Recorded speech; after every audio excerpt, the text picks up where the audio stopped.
ജമ്മു കാശ്മീർ തെരഞ്ഞെടുപ്പിലെ Congress national conference സഖ്യ തീരുമാനത്തിനെതിരെ ദേശവ്യാപകമായ പ്രചാരണം നടത്താൻ ബി തയ്യാറെടുക്കുന്നു. ബി നേതാക്കൾ രാജ്യവ്യാപകമായി ഇന്ന് വാർത്താ സമ്മേളനം നടത്തും. ആർ രാധാകൃഷ്ണൻ മറ്റു വിവരങ്ങളുമായി ഡൽഹിയിൽ നിന്ന്. Radhakrishnan, good morning. എന്തൊക്കെ വിശദാംശങ്ങളാണ് നമുക്ക് ഈ അവസരത്തിൽ ലഭിച്ചിട്ടുള്ളത്?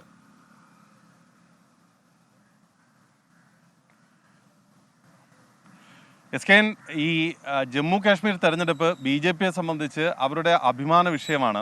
ആർട്ടിക്കിൾ 370 റദ്ദാക്കിയതിന് ശേഷമുള്ള ഈ തെരഞ്ഞെടുപ്പിൽ ഒറ്റയ്ക്ക് സംസ്ഥാനത്ത് അധികാരത്തിലെത്തുക എന്നുള്ളതാണ് BJPയുടെ ലക്ഷ്യം.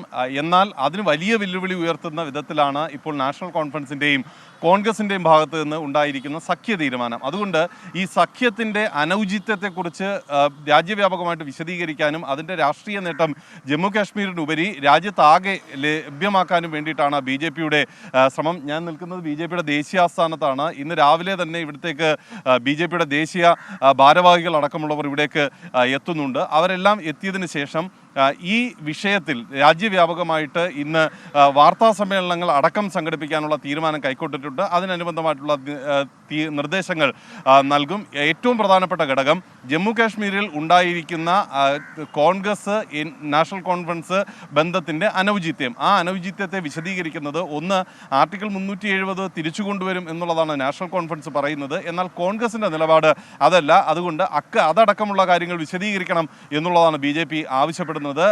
നാഷണൽ കോൺഫറൻസുമായിട്ട് കോൺഗ്രസ് ഉണ്ടാക്കിയ സഖ്യം അത് ഏറ്റവും അപ്രസക്തമായിട്ടുള്ള രാഷ്ട്രീയത്തിൻ്റെ ഉദാഹരണമാണ് എന്ന വിധത്തിലാണ് BJPയുടെ നിലപാട്. ഇക്കാര്യം അടക്കമായിരിക്കും ദേശീയ തലത്തിൽ ഇന്ന് എല്ലായിടങ്ങളിലും വാർത്താ സമ്മേളനങ്ങൾ നടത്തി BJPയുടെ പ്രധാനപ്പെട്ട നേതാക്കന്മാർ വാർത്താ സമ്മേളനങ്ങൾ നടത്തി ഇക്കാര്യം വിശദീകരിക്കാനാണ് ഇപ്പോൾ തീരുമാനിച്ചിരിക്കുന്നത്. അതിനനുബന്ധമായിട്ട് രാഷ്ട്രീയ നേട്ടം തങ്ങൾക്ക് ലഭ്യമാകുമെന്നും ആ പാർട്ടി കരുതുന്നു. SK.